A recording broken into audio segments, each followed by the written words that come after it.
لبیک لبیک یا رسول اللہ لبیک لبیک لبیک یا رسول اللہ لبیک۔ الحمدللہ علی ذات عظیم الصفات سمیع السماعت کبیر الشان جلیل القدر رفیع ذکر مطاع الامر جلی البرہان فخیم الاسم عزیز العلم وسیع الحلم کثیر الغفران جمیل الثناء جزیل اللطاء مجیب الدعاء امیم الاحسان سریع الخصاب شدید العقاب علیم العذاب عزیز السلطان۔ اللہ اکبر، بسم اللہ الرحمن الرحیم، وَأْمُرْ بِالْعُرْفِ صدق اللہ مولانا العظیم۔ غرامی قدر سامعین حضرات، السلام علیکم۔ میں مبارکباد پیش کرتا ہوں یوسی دندی کی پوری باڈی کو جنہوں نے یہ خوبصورت محفل سجائی ہے۔ اللہ ہمیں سمجھنے کی اور عمل کرنے کی توفیق عطا فرمائے۔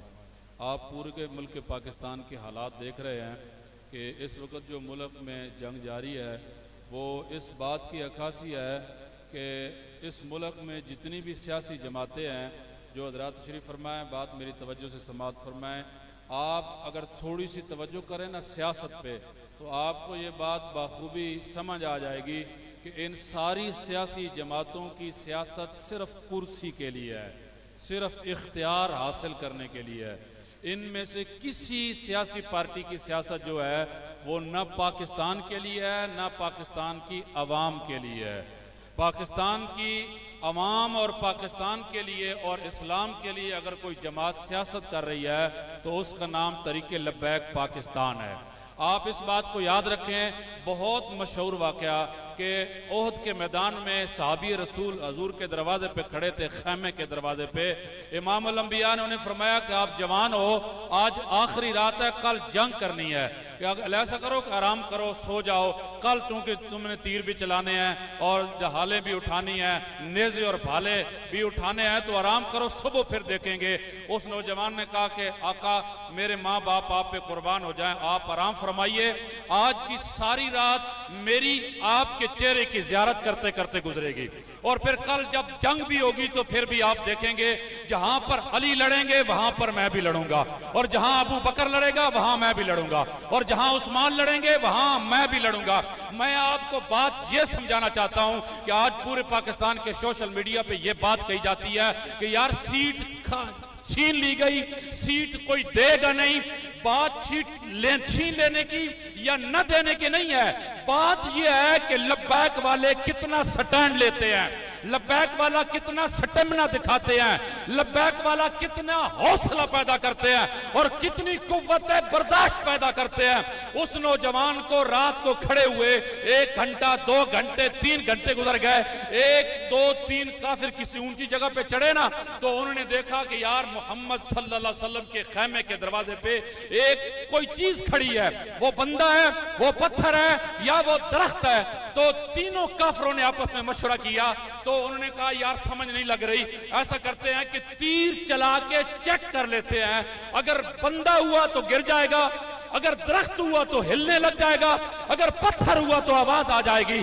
پتا چلا کہ آپ کو بھی مختلف قسم کے تیر مارے جائیں گے، لیکن اگر آپ ایک جگہ پہ کھڑے رہے تو آپ کی احد کی طرح اللہ آپ کو فتح عطا فرمائے گا۔ لبیک یا رسول اللہ لبیک لبیک لبیک یا رسول اللہ۔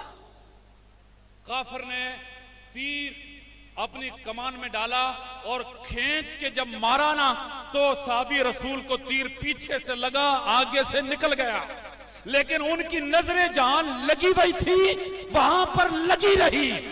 آپ نے آنکھ بھی لیکن عادت ہوتی ہے نا بندے کی، بندہ کبھی سر کو جاتا ہے، بندہ کبھی سر ادھر ہلاتا ہے، بندہ اگر بڑے سے بڑے بندے کو بھی دیکھے نا تو ہلنا بندے کی عادت ہوتی ہے۔ بندے کو تیر لگے ایک طرف سے اور دوسری طرف سے نکل جائے اور سی بھی نہ کرے، کافر سوچنے پہ مجبور ہو گیا کہ بندہ نہیں ہے۔ انہوں نے کہا یار چیک کرتے ہیں، ایک تیر اور مار لیتے ہیں، شاید پہلا تیر صحیح لگا نہ ہو۔ دوسرا کمان میں ڈالا، کھینچا، پورے زور سے چلایا، دوسرا تیر بھی لگا، ایک طرف سے دوسری طرف سے نکل گیا۔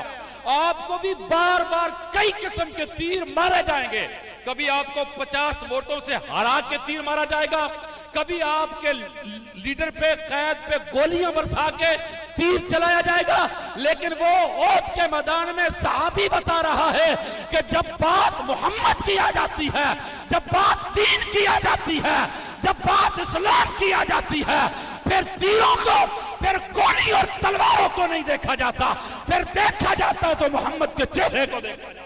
یا رسول اللہ لبیک لبیک لبیک یا رسول اللہ لبیک لبیک لبیک یا رسول اللہ۔ تیسرا تیر مارا، نکل گیا۔ رسول اللہ صلی اللہ علیہ وسلم دیکھنا، حضور نے فرمایا دل کی آنکھ میری ہر وقت جاگ رہی ہوتی ہے، حضور دیکھ رہے تھے، لیکن بات سمجھانا تھی اور امت کو بتانا تھا محبت کا معیار کیا ہوتا ہے۔ رسول اللہ کے جب آنکھ کھلی تو آپ نے دیکھا کہ یہ معاملہ ہے، کہا کہ تو نے کیوں نہیں آواز دی، تو کیوں نہیں گرا، تیری آنکھ کیوں نہیں چھپکی، تو نے ہاتھ کیوں نہیں ہلایا؟ آپ نے فرمایا کہ آقا و مولا، اگر آپ کا چہرہ آنکھوں کے سامنے ہو، یہ 3 تیر لگے، اگر 3000 بھی لگتے تو نہ میری آنکھ چھپتی نہ میرا ہاتھ۔ یہ بتایا جا رہا ہے کہ آپ کو مختلف قسم کے تیر مارے جائیں گے، لیکن اگر آپ ثابت قدم رہے تو جیت آپ کے، فتح آپ کی قدم چومے گی۔ وقت کری دیکھیں نا، بہت لمبی سٹرگل کرنی پڑتی ہے، بہت لمبی محنت کرنی پڑتی ہے آپ کو اور مجھے، دین کی برکت سے اور نسبت رسول صلی اللہ علیہ وآلہ وسلم کی وجہ سے بہت جلدی اللہ نے عروج عطا فرما دیا ہے، یعنی کہ طریق لبیک پاکستان کو۔ اگر آپ حوصلہ نہ ہارے تو اللہ بہت جلد آپ کو فتح نصیب فرمائے گا۔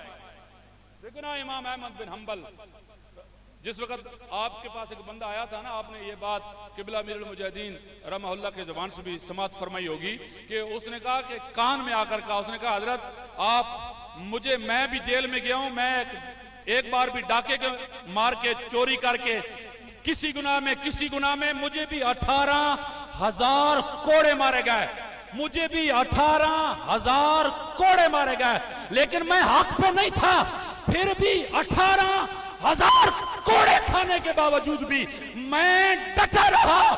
اے احمد بن حنبل، تم حق پہ ہو، اگر 2 4 15 20 50 100 1000 2000 کوڑا لگے تو حق پہ ڈٹے رہنا، حق پہ ڈٹے رہنا۔ جس وقت آپ آزاد ہوئے تو آپ نے گھر میں بیٹھ کر 3 مرتبہ اس بندے کے لیے دعا کی۔